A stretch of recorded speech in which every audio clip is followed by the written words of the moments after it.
Hi, I'm Dave Price. It's great to have Caroline on the show again. Caroline, how you doing? I'm really well, thank you, Dave. How are you on this lovely sunny day I know as it's we record beautiful this? out there, isn't it? Suddenly getting used to I this. know, don't change, but we need rain actually. We do need some rain. Oh, yes, indeed. Just not too much of it. No, I do like a bit of sun, it has to be said. So do I. Yeah. Today, a couple of things I wanted to talk to you about. But first of all, it's actually Stress Awareness Month this month in April, which I assume you're aware of. Mm. Hear a lot talking about stress. Why is it so detrimental to our health? Well, the thing about stress is, when we think about stress, it's this release of hormones, which is linked to, as we people often call fight or flight, this running away from danger. But in the modern lifestyle, it's more to do with emotional factors that create all this stress in our lives. But it still has the same reaction. So the release of adrenaline and cortisol, and it's this long-term release and chronic release of cortisol if there's a lot of stress going on in our lives that we can't escape. And when we get that happening, it starts to become pro-inflammatory to the body. It has an impact on our immunity, so it lowers our immune function and our ability to fight infections. People who have a lot of stress, I notice their skin tone and their pallor can change. It can also perhaps increase your blood pressure because of the natural response by that preparing the body for fight or flight could start to increase your blood pressure. It has a bad impact on the gut and the gut microbiome. So, those are just a few things that we know that stress has this really negative impact when it's prolonged, when it becomes chronic, and when it's just not this short, sharp stress response that we should experience and it goes on for too long. Yeah, because limited amounts of stress at certain times are actually a positive. Well, that's right. I assume. Yeah, Actually. that's correct. This release of adrenaline, if we're in a dangerous situation, we need adrenaline. We need to be able to prepare for action and the body to respond accordingly for that. But we should only remain in that mode for a maximum of 5% of the day. And the other 95% of the day, we should be in our what's known as the parasympathetic, the rest and digest phase. But we're not. We spend far too much time in our modern lifestyles in this stress response, and therefore becomes detrimental to our health if we experience it for too long. Right. So it's actually the amount of time you're actually stressed for Yes. than specifically stress itself. Yeah, exactly. Yes. And it's just modern lifestyles, we find ourselves being too stressed for too much of the time if we're not careful. Right. Because I know it has effects on other things as well. I mean, is it a contributory factor to IBS, for example? It is. I just use the words about being in the what's known as the parasympathetic, which is known as rest and digest.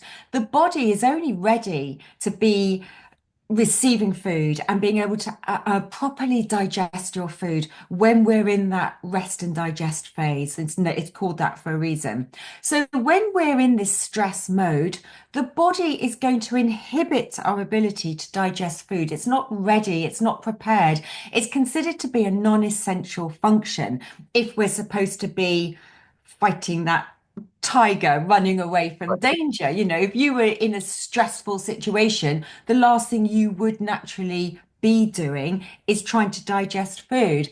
The problem with the modern lifestyle and emotional stress is that we can be trying to eat food when we're experiencing stress, and the body's just not ready for it. So, in turn, not being able to digest our food well really does have a knock-on effect throughout the whole gut and digestive type symptoms linked to IBS. Yeah, because as soon as you say that, I'm thinking fight or flight mode. You always feel as though you've got an empty stomach because your body's pumping blood to your arms and your legs. And Yeah.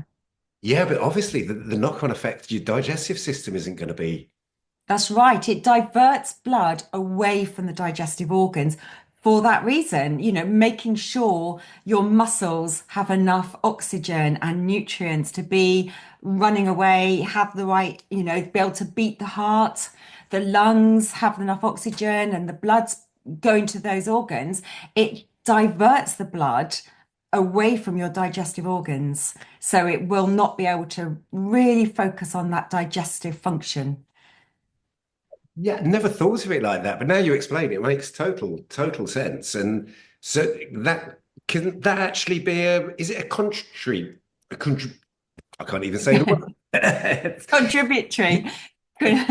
to IBS, or is that something that would already be there beforehand that it just makes worse? It all becomes a bit of a domino effect, actually, Dave, in the fact that, if we're stressed, it will have an impact on our digestive capability and this knock-on effect to our digestive symptoms and IBS type symptoms. So what comes first? Yes, stress has a big bearing on stress. And it's why, it's a bit like if you feel nervous, you feel butterflies in your stomach. There's this two-way flow of communication between the gut and the brain as well. So if you're feeling anxious, you're feeling uptight, you're feeling stressed, it really then has a direct bearing on other parts of the gut and the digestive tract that can contribute to IBS type symptoms. Yeah, because I'm thinking if I feel stressed, where in my body do I feel that? And my first guess would actually be my stomach. Yeah, it's this enteric nervous system, this two-way flow of communication between the gut and the brain, which we now understand is this two-way flow of communication, which is why, you're preparing for an interview or you're going to give a talk. You feel it in your stomach, in your gut somewhere, don't you? Yeah, butterflies in my stomach if I'm going to go and talk. I feel a bit nervous beforehand. Yeah. Yeah, it all makes total sense. Because stress itself, as we said, in limited supplies or a limited period of time, it's actually a positive for the body. But I'm also intrigued because stress to one person isn't necessarily stressful to another person. And is it possible that stress is actually having an impact on people when they don't actually even feel stressed? I think so. I think some people are naturally more warrior type people. They naturally get more stressed. It's more obvious that they're like that. Whereas other people, I'm not saying it's just these types of people, often you're sort of type A personality, you sort of go-getter, they can do anything. I think I was like that at one time in my life. You can think you do anything, you can keep on going. And that you internalize stress. You tell yourself that you're not stressed. You don't give yourself a chance to be listening to your body and that you probably are experiencing some stress, but you're sort of telling yourself you don't. And it's only when you perhaps stop or start to realize that you're not feeling 100% in some way. And when I question clients about it, they sort of admit that, yeah, probably they are like that. And I think it's why some people start to get unwell when they go on holiday. They think they're fine. They keep on going. They're running, the term running on adrenaline. They're feeling fine because it's sort of internalized. They're not aware of it. And they go on holiday and they start to relax and the adrenaline levels start to fall. And suddenly they start to feel unwell. They pick up colds and things like that. So yes, I think it's something that some people ought to be stop and start listening to their bodies a little bit more. But I think I was like that at one time, that, as I said, we think we're invincible and we can keep on going, and we just don't pay attention to some of those signals. And yeah, we internalize it. Yeah, 'cause thinking about some colleagues I've known in the past, it's like, I'm too busy for stress. Exactly. And that's not true, is it? You can't your Oh, body does you may be sort of consciously trying to say that to yourself, but what is going on in your body is very different. absolutely. Yeah, I hadn't really thought about it. Again, that idea of people actually masking and not even listening to their own bodies. Mm. That's actually something you find quite common then, because I can see the impact. Suddenly you take the stress away, they go on holiday. Yeah, I know. And I think by the time clients come and see me, that they are beginning to realize that their lifestyle is contributing to some of their health conditions, because people come and see me when they're experiencing health symptoms of one sort or another. So, but I think there are many people who just don't recognize that that's going on for them. Yeah, no, I can understand that. Yes. Mm. So what advice can you give to people who are going through stressful times at the moment and are aware of it as well? Yeah. I think the very first thing is it's not giving yourself like an hour a day, an hour here or there, but just at periods of the day when you feel so much going on, I'm feeling uptight, or just try and pause and do some deep breathing. There's lots of different types of breathing techniques that are out there, but deep abdominal breathing, where you really consciously are breathing breath in, using the abdominal muscles, slowly breathing in, focusing on the breath, slowly breathing out, not trying to do anything complicated with counts of 4 or counts of 6 and holding your breath, but just trying to pause and just focus on that, sort of trying to do some deep breathing, even if it's just for a few minutes, can really help to do that sort of swing of the dial, if you like, from this sympathetic stress mode into the parasympathetic rest and digest.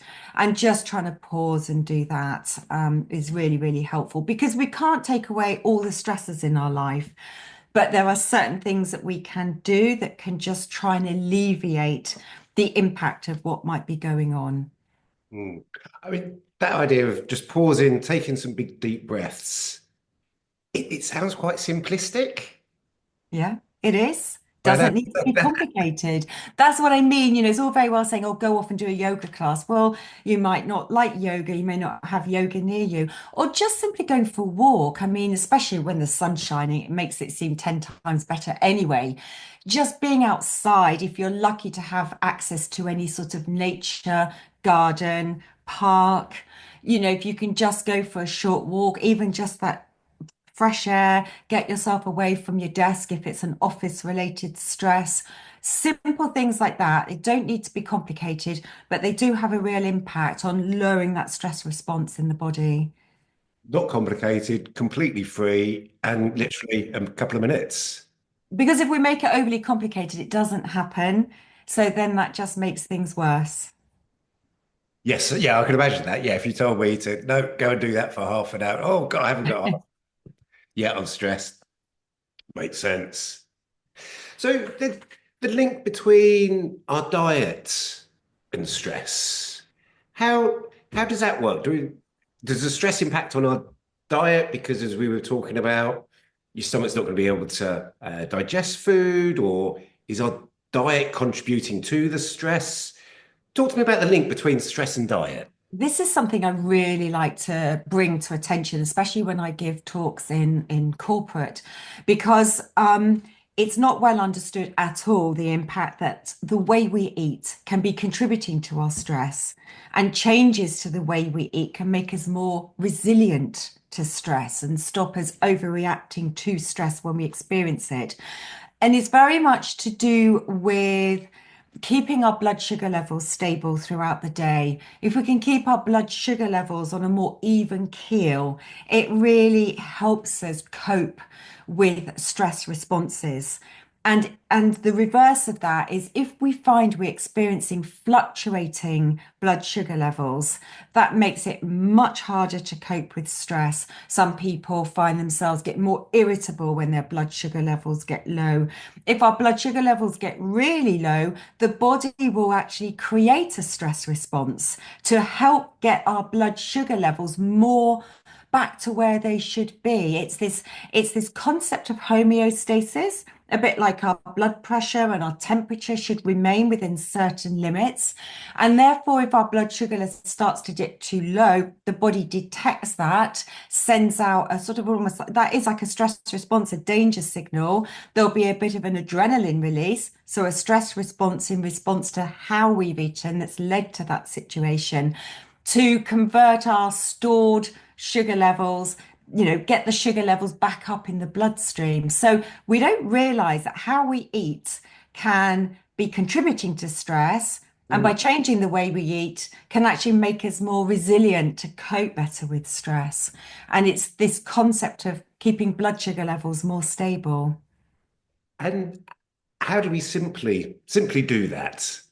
Well, Simple to me, and that's what I talk clients through. But it's really looking at how you're eating. Is your diet really high in starchy carbohydrates, starchy sugar at the end of the day? Are we eating enough protein, the right sort of fats? And by the way we combine our meals together, that really enables a slower release, a more drip feed release of glucose into the bloodstream to help keep that glucose sugar level on that more even keel. Right. So I wasn't sure if you were going to talk about timings of meals as well. Does that have an impact, not just what you eat, but when? Well, in terms of from a sort of a sugar release, I think I personally think we're better off eating three balanced meals a day. Some people may cope well with that fasting in the morning. That's become very popular. But actually, if body's not used to balancing blood sugar well, then that can actually make that worse and it can make you feel quite irritable if you're not used to doing that.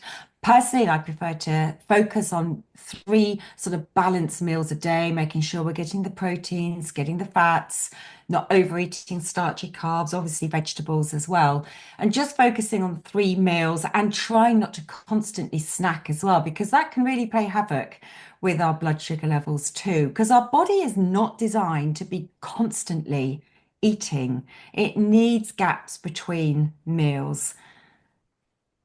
Right. So I assumed you were going to say that in respect of unhealthy snacks, but piece of fruit or some nuts or what would consider, I'm guessing, to be good food, Yeah. but constantly snacking through the day can actually turn that to a disadvantage. Well, I mean, a few nuts is unlikely to have any major impact on that. But actually, fruit, because people associate fruit with being healthy, and I'm not going to disagree that fruit is natural, vitamins, minerals, it's healthy. But there's a lot of fruit with quite high sugar levels. And if we're not careful, that can be detrimental to keeping our blood sugar levels stable. The humble banana that I often talk about has high starch levels in it, and people naturally reach for a banana. It's easy to carry with you if you're out and about. But if you have quite a sedentary lifestyle, if you're not about to go and, do a 10K run or something, and you eat a banana on its own as a snack with the amount of sugar that it contains, that can really play havoc with keeping your blood sugar levels stable. Wow, I wouldn't have thought of that. I would have thought a banana any time would be, yep, that's going to be good news. Well, it's certainly better than eating a bar of chocolate because it's natural and it's good. But when we're thinking about this concept of keeping blood sugar levels stable, then it isn't going to be helpful for that purpose. Yeah, I can see that. Yeah, the amount of sugar in a banana I would have thought was quite high. So It yeah. is quite high, yeah, and especially, a lot of people, the bananas we buy are quite big.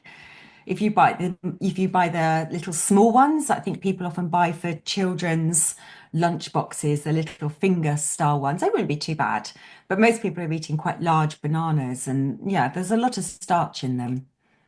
Mm, Yeah, I hadn't thought about it like that at all. Yeah. So another one I wanted to move on as well, because it's actually IBS Awareness Month, this month in April too. There's a lot going on in April.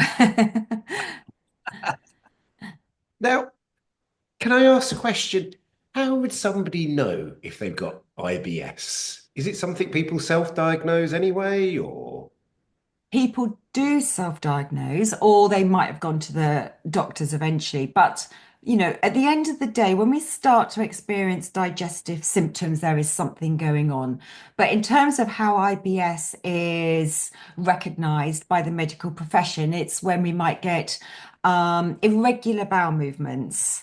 Things you may become more constipated, or things become looser, or it becomes a combination of the two. So one moment it's one thing, one moment it's another. There's no consistency to what's going on. People start to get bloating. They might get cramping. Things become uncomfortable. Things don't feel very settled when we've eaten.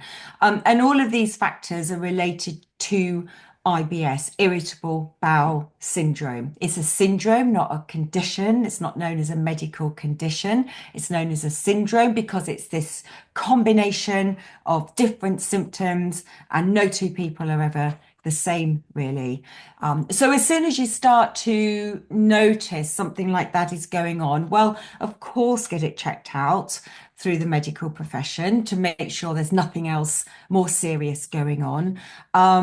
But it's time to start looking at perhaps how you're eating, things like that. But yes, it is the start. Anything that starts to change your digestive capability and you start to experience symptoms is the start, most likely, of what is classified as IBS.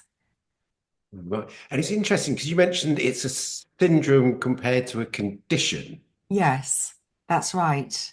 Sorry, can you just expand on that so I can understand? It's not classified as a medical condition that is sort of one sort of treatment protocol, for example. So it's a syndrome because there's this combination of different symptoms that are going on. It's not like arthritis, for example. Oh, you've got arthritis in your knees that can be diagnosed quite clearly, and then certain protocols can be put in place.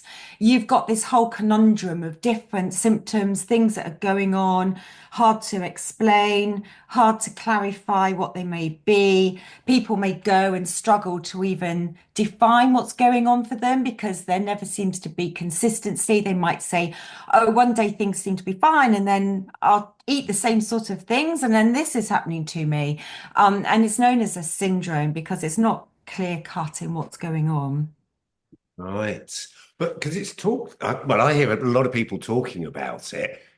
And I must admit, I'm wondering now, do a lot of people self-diagnose or but it just seems to be very common nowadays, either properly diagnosed or not. And why do you think that is? Well, they say if you look at like NHS website, I think they say something like 1 in 5 people at any one time will be experiencing IBS. I mean, that's 20% of the population at any one time. That's really, really high.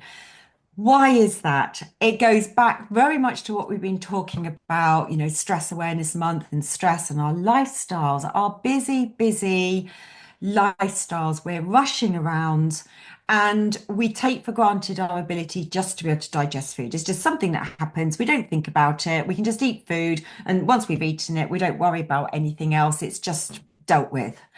But the body needs that little bit of help. Like I said at the start, if we're feeling a bit stressed, it hinders our digestive secretions. And the moment our digestive secretions are hindered, or indeed if we're feeling some stress, and it starts to play havoc with our gut microbiome, starting to upset the balance between what we know is the beneficial bacteria and more pathogenic bacteria, then you can start to see why things may start to go wrong in the gut and create these problems. It's our life, it's very much the lifestyle and the types of food that we're eating.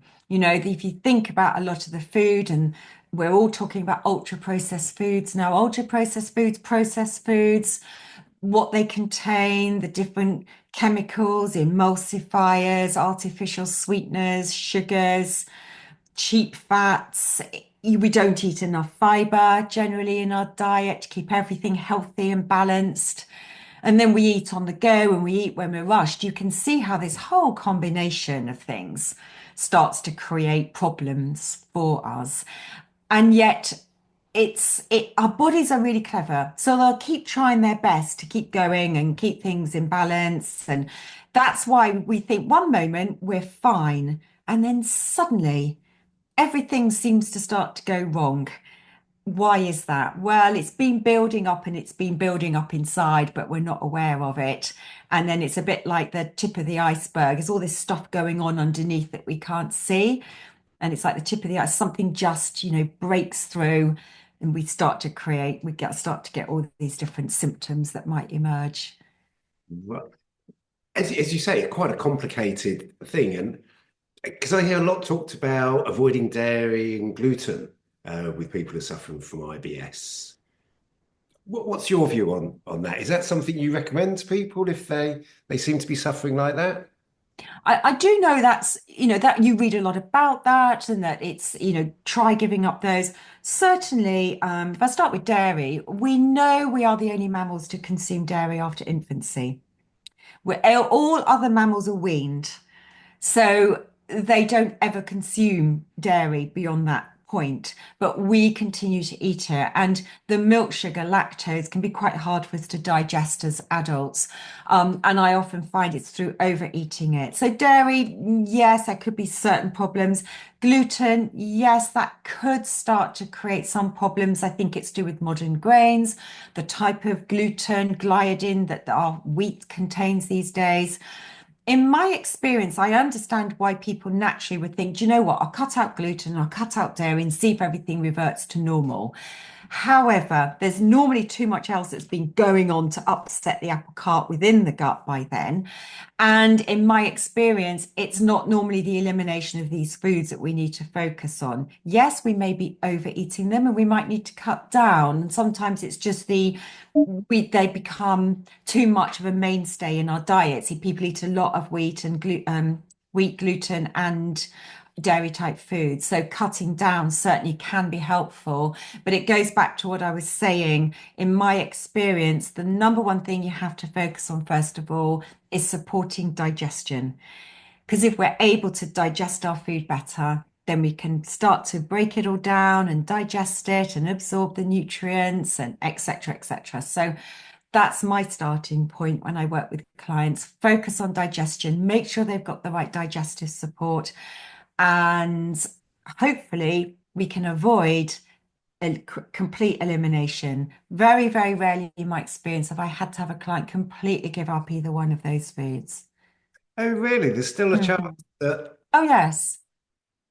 right? I just hear people talk, oh, yeah, I've got IBS, so obviously I can't have gluten. And it's just people seem to think it's black and white. Well, you're saying much bigger picture. It's a bigger picture. And, for most people, it's not that I'm saying people should eat huge amounts of wheat or gluten food or huge amounts of dairy, but I recognize that in our lifestyles, and if we're going out, if we're going on holiday, if we're going around to friends, having a meal, it's very difficult to completely avoid these foods.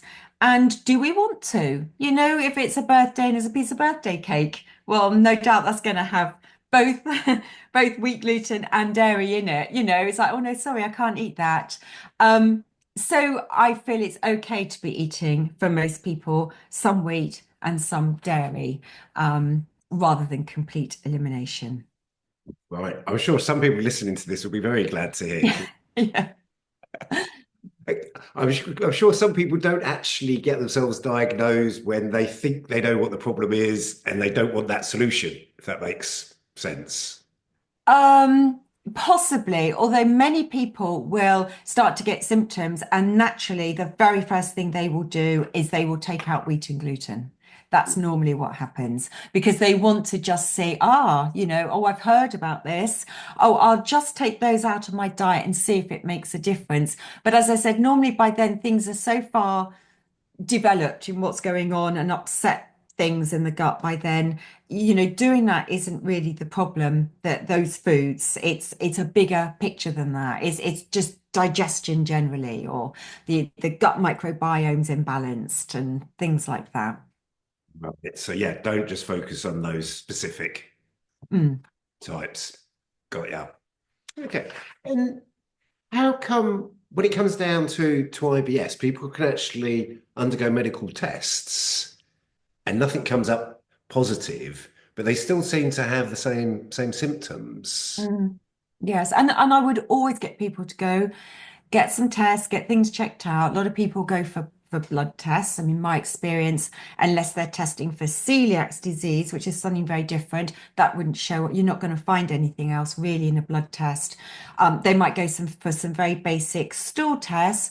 That's looking for inflammatory bowel disease type conditions, which are more serious, high levels of inflammation, blood in the stools. That's good to get that checked out. And then people might get sent for a colonoscopy or endoscopy. Again, they're looking for more inflammatory type states in the gut. They're looking for potentially hiatus hernia at the top of the stomach. When you've had all those tests done, you might have a scan looking to see if you've got gallstones, for example. But if you've had all those tests done and they don't find any of those things, they don't find excessive levels of inflammation, no sign of gallstones, there isn't hiatus hernia, then they seem to have like, well, everything looks fine to me, but the person is still left with all these symptoms. Mm. The workout, and that's great. I mean, I say that's great. There's nothing more serious going on, but you've still got the symptoms. So it goes back to, right, we've now got to start looking. How are you digesting your food? Is your body able to properly break down nutrients in the stomach, in the small intestines? Let's focus on getting the bowel movements regular because otherwise, if there's problems with the bowel movements, that creates a very unfavorable environment in the gut. That doesn't help the gut microbiome. Do we look at supporting the gut microbiome? Do we do more in-depth stool testing that I know we've spoken about before? And that stool testing, the really clever in-depth tests really start to identify if you're carrying more pathogenic bacteria that we need to correct, or there's big gaps in the commensal beneficial bacteria that we need to correct and get all that back in balance. Is there signs of leaky gut intestinal permeability and an impaired gut barrier? So that's the work that I do with my clients, to bring all the gut back into balance, the digestive system, the bowel movements, calm everything down, try and correct imbalances with bacteria. And normally and hopefully we're well on track to helping the symptoms. So yes, medical profession, great. We want to rule out there's nothing more serious going on. But then what happens is people are then left with, well, what do I do now? You Yeah, well, know, they're still and suffering yeah, suffering the symptoms, they're even. still suffering, and all that can be offered medications to calm, cramping and things like that, or things to help constipation, medications to help constipation, laxatives, proton pump inhibitors to calm acid reflux. And people are then just left on medications. The work I do is always about getting to the root cause of the symptoms. There is a root cause to what is going on in the body. And that is the work that I do with my clients. Right. Yeah. Now, again, now you're explaining that it makes sense how people can go through the whole medical checks, procedures, and still come out with the symptoms. Yeah. Yeah. Yes. So, with IBS, does it have other impacts on your health? Yes, absolutely. So we start off with all these symptoms that are going on in the gut and thinking about digestion. If we're not able to digest and absorb all our nutrients, well, naturally, are we reducing our nutrient status in the body? So just as a general point of view, that could be going on. There's big links between what is going on in the gut and autoimmune conditions. If we have irregular bowel movements, from a naturopathic point of view, we then talk about toxicity from the gut can go back into the bloodstream, it then has to go back to the liver to be remetabolized, detoxified, and it goes through the whole loop again. Well, excess toxicity in the bloodstream isn't helpful. It has to go somewhere. That can lead to skin problems because your skin is the largest eliminatory organ in the body. It can lead to rashes. It could be contributing to things like headaches. There's a whole raft of symptoms and things. And, today, well, not just today, but as a naturopath, we've always said health and disease starts in the gut. And, science is catching up today in understanding more about the microbiome, leaky gut, intestinal permeability, toxicity, all these other factors that, if we don't start with a healthy gut, how can we have a healthy body? And it really does impact on other health conditions, which is why the work I do and why I ended up specializing in gut health is that as a naturopath, knowing that health diseases always starts in the gut. Any clients that would come to me, my first step would always be, is digestion working well? Are the bowel movements good? That would always be the starting point for any client I ever work with. Um, and Mm. as I said, we know so much more today than we did 15 years ago when I started in practice. I was going to say, yeah, because it's not just eating the right food, but if your body can't actually digest it properly, Yeah, you can have a really healthy diet, I suppose. But as soon as it goes into your gut, if things aren't working correctly there, it yeah. go to pot. Yeah. It can create more inflammation in the body. It can affect our mood. We know this gut-brain link, so we know that the compounds that are produced and the metabolites that are produced by the bacteria in our gut influence our mood and neurotransmitters. So, if we don't take care of the gut and if there's an imbalance linked to IBS, then it could be impacting our mood and our well-being. It's amazing how much can be linked back to the gut, isn't it? Mm. It Yeah, really I think that, is. yeah, I could see why that would affect your mood, but Mm. yeah, wouldn't have thought about that at all to begin with. Hmm. So talking about that and food, red meat seems to be getting a lot of bad press at the moment. Um, what's your view on it? Do you agree? Should everybody completely cut out red meats? Where do you stand on? This sort of goes back to a study quite a few years ago. Well, certainly there was one aspect, red meat, cardiovascular disease, saturated fat. Saturated fat is bad for you. There was that aspect from studies and research. And then there was more recent studies. It was quite a few years ago now. There was a study that was done about meat consumption generally and bowel cancer, and it started to link all red meat into this concept of red meat bowel cancer. But it was far more in depth than that when you started to investigate the study further in terms of the fact that it wasn't just about good quality red meat, it was included in that burgers and cheap meats and hams and processed meats and all that type of thing. Certainly wasn't taking into account vegetable intake with fiber that we need for a healthy gut. So, my view is that there is nothing wrong with good quality red meat. It's a fantastic source of protein, and I find many people don't get enough protein. Many people thrive on a higher dense protein diet. And so they feel better when they eat more dense protein, which is found in meat and red meat. Higher iron content that is more easily absorbed. We've got heme iron found in animal foods and non-heme iron found in vegetarian food. But the non-heme is much harder for the body to absorb. So, from an iron point of view, red meat has a much higher iron status. So, for my clients who like eating meat, I do not discourage it. I think for some people, a good steak would be the right thing for them to do. Good quality lamb, buying the best quality that you can is good. And there is nothing wrong with eating some saturated fat. We've got very scared of it. But we are designed to have some saturated fat. We're designed to have fat generally for our fat soluble vitamins.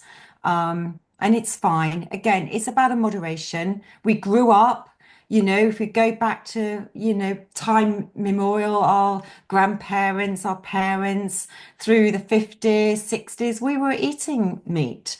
And there is no reason we're designed to eat meat. We're designed to digest it. So there isn't a reason, unless you have ethical thoughts on this, that you shouldn't eat red meat. From a health point of view, good quality red meat is good for you. Right. It sounds as though these studies have come out, and sometimes is it the media will pick up on a great headline from that study and I ignore think so. everything else. Yeah, I think that's the case, because headlines make great clickbait, don't they? And great headlines. But you have to dig a bit deeper into these studies sometimes and understand how it was done, how things were recorded, to know whether the headline is actually completely factual or not. And that one between the bowel cancer and meat was not quite black and white. Right. But yeah, that's how some people picked up on reporting it.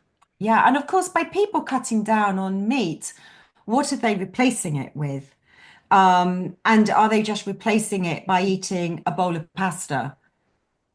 So Mm, what's better, a bowl of pasta or having some good quality red meat? yep, good point.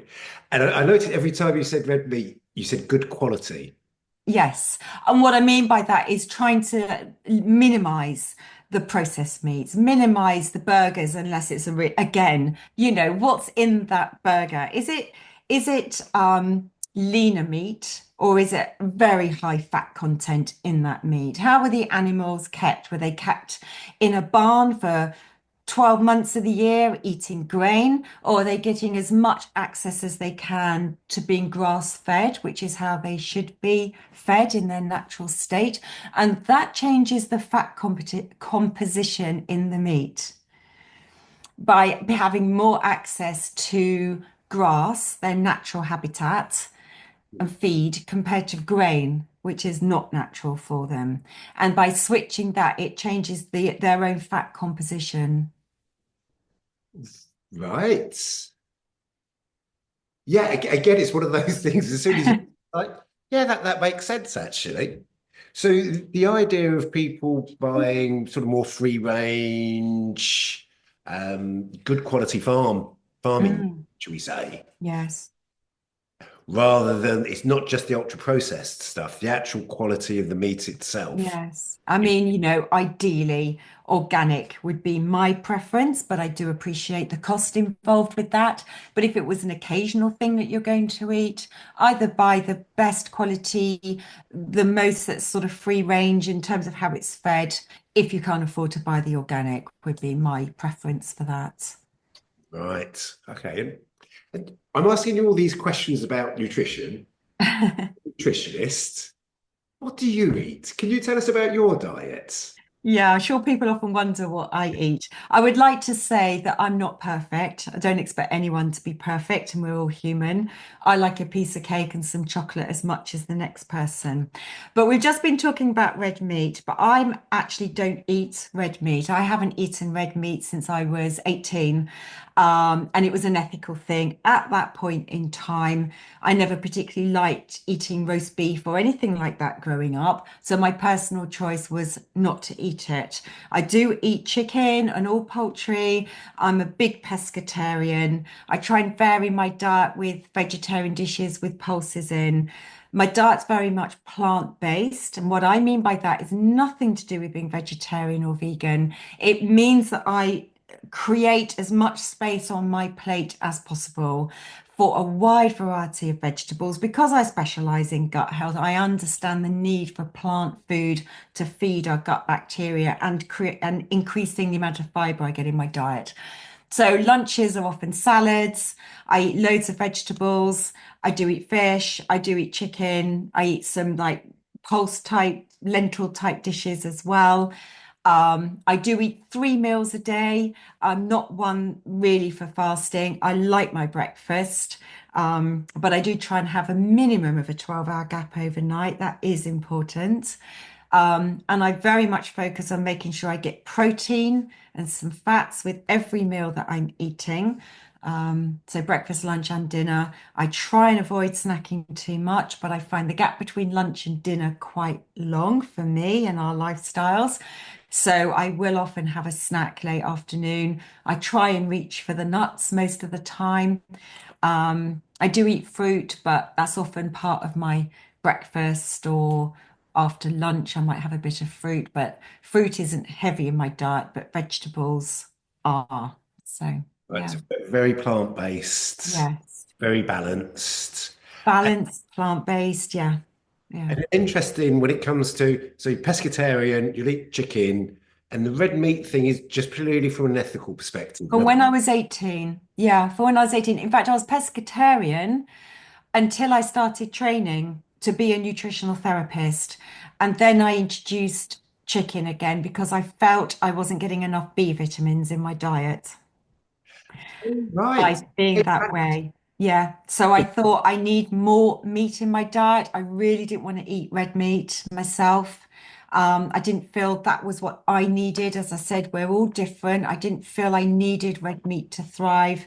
I feel I thrive very well in what I'm doing. So I went from 18 until I was about 40 without eating any meat at all. And I was very pescatarian. I ate a lot of fish. Um, and then slowly, I started to put turkey at Christmas because up to then I didn't, chicken into my diet. I eat chicken about 3 times a week probably now. Mm. I That's ate a lot of eggs, lots of eggs. right. Interesting how you've actually changed your diet with a better understanding. Because I imagine morally, totally get that, not eating chicken or Mm. meat at all. But for you to go against your ethics when you've seen the science behind, Yeah, I mean, I have toyed with eating. Should I go back? The more seriously, the more I learn about what is a good diet to have, the more I often think that perhaps I should be eating some red meat. And I have toyed with that idea, but I can't yet bring myself to do it. And I think lamb would be the last thing I would introduce because I don't like the smell of it. If my husband cooks roast lamb, I don't like the smell. Um, I've toyed with it. I just haven't brought myself to do it. But I actually think it is healthy. I do think it's healthy. right? Yeah. Fascinating. Yeah. Hmm. I was going to follow that up with the question of the things you avoid. And I can guess off the top of my head, you're going to say ultra processed food. Is there things that you avoid that people like I might go, oh, I wouldn't have thought about avoiding that? You know, Oh. from your automatic red flags of the ultra processed sort of thing. Okay. Most bread, sliced bread, I don't really eat. I eat sourdough bread. I try and buy the best quality sourdough bread. Sourdough's already been partly, the fermentation process helps the digestion of it. So more easily digested. Helpful for people with IBS, possibly listening to this. So most breads I do not go near at all. I don't really eat normal cheese. I don't do milk for me personally. So my actual cow's dairy consumption is almost non-existent, which I think people might find surprising for the age that I am because I'm postmenopausal, and this view that we need to eat dairy for calcium. We get calcium from a lot of other sources, and there's other cultures in the Far East, they don't touch dairy, but they don't have the problem with osteoporosis. So, I don't touch cow's dairy. I do eat sheep's cheese and goat's cheese, but I don't touch cow's dairy. So I don't do milk. I really don't like milk. Yeah. So those sorts of foods. Yes, of course I try and avoid ultra processed foods most of the time. Yeah. Interesting your view on bread, though, and dairy too. Mm, Mm. yes. Bacon. It's been great chatting to you, Caroline. As always, every time I talk to you, I always find out something new. I hope you find it helpful. Indeed, it is. Yeah, it's always fascinating to chat. So, no, thank you very much for your time. Oh, And it's my pleasure. I really enjoyed it again, Dave. Thank you. cool, great stuff. And we'll see you again in a couple of weeks. Thank you. Bye, Dave. And then cheers. Bye.